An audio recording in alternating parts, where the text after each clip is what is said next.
Today is April 12th, 2022, and this is your Mortgage Champions Mixdown.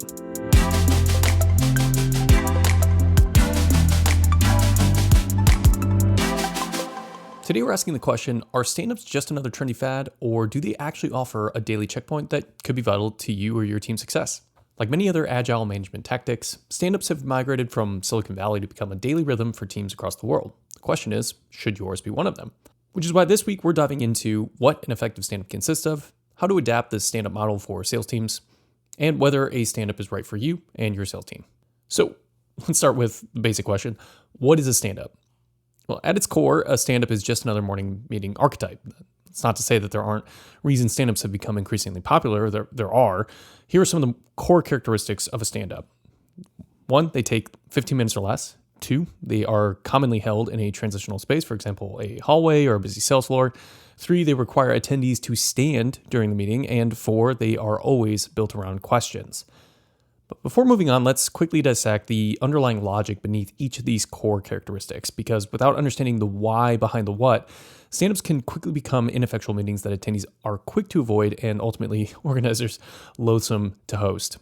But before moving on, let's quickly dissect the underlying logic beneath each of these core characteristics, because without understanding the why behind the what, stand-ups can quickly become ineffectual meetings that attendees are quick to avoid and organizers are oftentimes loathsome to host. So why should stand-ups take 15 minutes or less? This is perhaps the defining characteristic of a stand-up. It's promised to both organizers and attendees that it will only ever require 15 minutes of their undivided attention. Rather than scrutinizing achievements or solving problems, stand-ups are specifically designed to only recognize what's working and what's not, and to connect team members who can help each other repeat achievements and create solutions to persistent problems. An effective stand-up should be devoid of bragging, complaining, arguing, all of which ultimately result in lost time, ruffled feathers, and frankly, typically more meetings.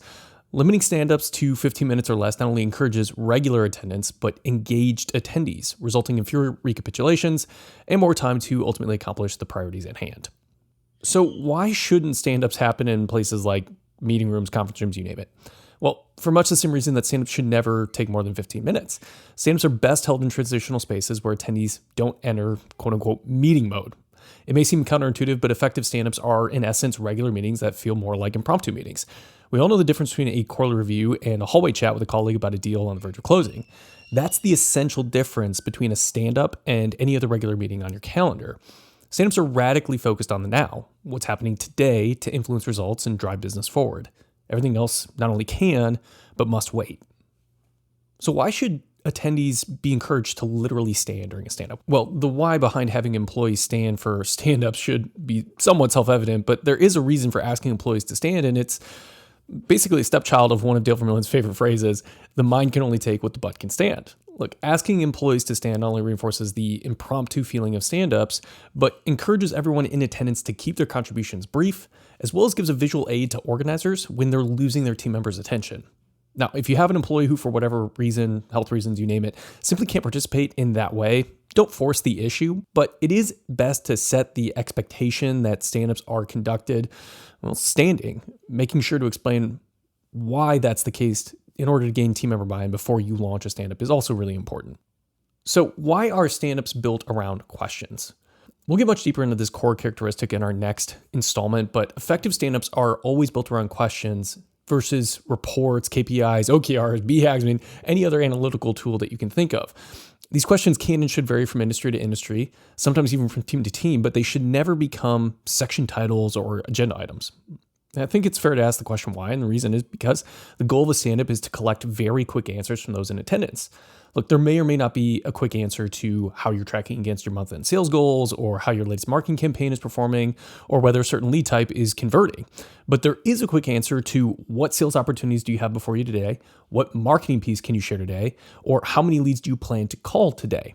So by finding targeted, action-oriented questions that tie into desired outcomes, stand-up organizers can quickly gain insight into team members' priorities, chart a course of the day, and identify simple ways to equip or motivate team members to experience success today, not tomorrow, not next week, or even next month. Okay, but so let's ask the bigger question. Do stand-ups work in sales? Well, the short answer is yes, absolutely. But to make the point, in a future installment, we're going to share key tips from leaders who are employing stand-ups in their sales organizations to learn what's worked, what hasn't worked, and ultimately to help lay the foundation for an effective stand-up template for you or your sales team. As always, we'd love to read your thoughts on this topic. You can just send an email to reader@mortgagechampions.com for a chance to have your insights highlighted in a future installment.